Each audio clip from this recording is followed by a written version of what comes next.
যে বলতেছে মাঝে মাঝে একা একা হাসতেন, সবাই জিজ্ঞেস করে আমিরুল মুমিনিন কেউ নাই, আপনি একা হাসেন কেন?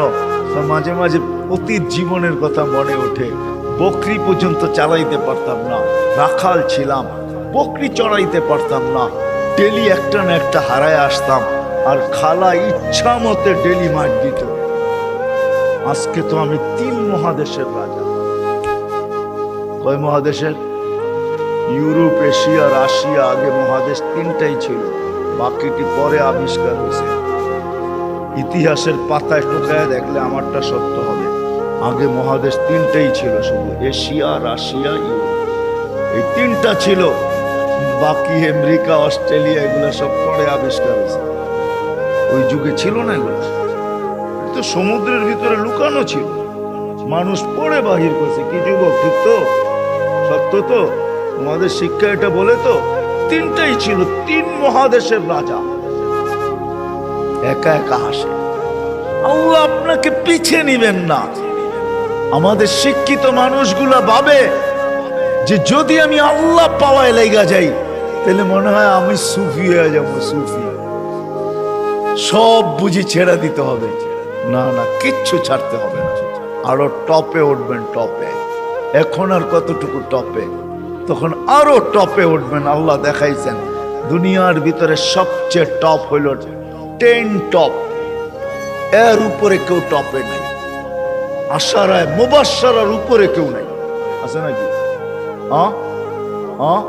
আপনার আমি কয় টাকার মালিক? রাগ হয়ে যাবেন? বলবো? হায় হায়, আপনার আমি কয় টাকার মালিক? কয় টাকার?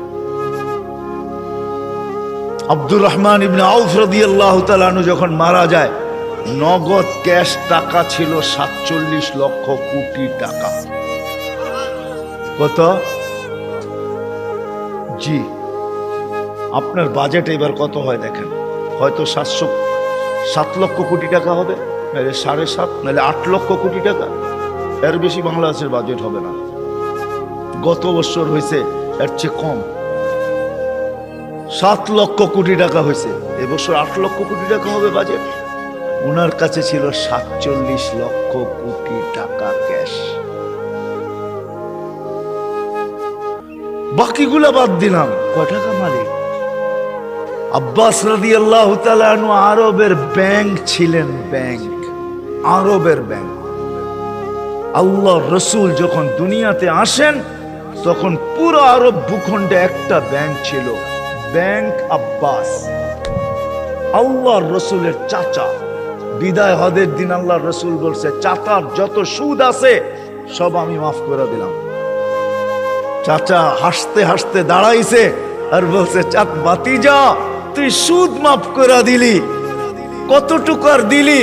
চাচা পাশে দাঁড়ায় বলছে, ভাতিজা সুদ মাফ করলো, আমি ভাতিজার সম্মানার্থে আসলও মাফ করে দিলাম। ও আরববাসী, আমার টাকা কারো দিতে হবে না, মাফ। আপনি জানেন না কয় লক্ষ কোটি টাকা ছিল? আমার কাছে হিসাব আছে কয় লক্ষ কোটি টাকা ছিল। আপনার আমি কয় টাকার মালিক? আসেন আল্লাহকে রাজি করে। কি দিবে? কি দিবে? কাকে কি দিবে? মা বোন যদি আল্লাহকে রাজি করলো, ও মা বোন, এর চেয়ে বড় কিছু জিনিস হইতে পারে না যে জান্নাতের 8 দরজা তোমাকে ডাকবে। কোনটার ভিতর দিয়ে আমার ভিতরে ঢুকবে বলো? 8 দরজা দিয়া ডাকবে, যেখানে মন চাহি মিলবে। 500 বছর আগে জান্নাতে যাবে মা বোনরা, পুরুষের। কেননা মা বোনদের 2টা জন্মগত শখ আছে, একটা নিজেকে সাজাইতে ভালোবাসে, ঘরকে সাজাইতে ভালোবাসে। এই জন্য দেখবেন সারাদিন ঘ্যান ঘ্যান করতেই থাকে, এটা আনলে ভালো হইতো না, ঘরটা একটু সুন্দর হইতো না, এটা হইলে একটু সুন্দর হইতো না। কেন? ওই যে অভ্যাস, নিজেকে সাজানো আর হলো ঘর সাজানো। বিল্ডিং সিল্ডিং হয়ে গেছে। ছোটবেলা তো আমরা দেখছি, ঠিক না? কি বলেন? মাটির ঘর, এটা জেনে কি বলে, উঁচা থাকতো না, উঁচা, তো কি বলে? পীরা, পীরা। এটাকে সপ্তাহে লেপতো, ঠিক না? ওটার ভিতরে আবার ফুল আঁকতো, ঠিক না? হায় হায় হায়, সব আল্লাহ বলে, বান্দি তোকে 500 বছর আগে জান্নাতে পাঠাবো, তুই নিজেকে সাজাইতে পারিস না।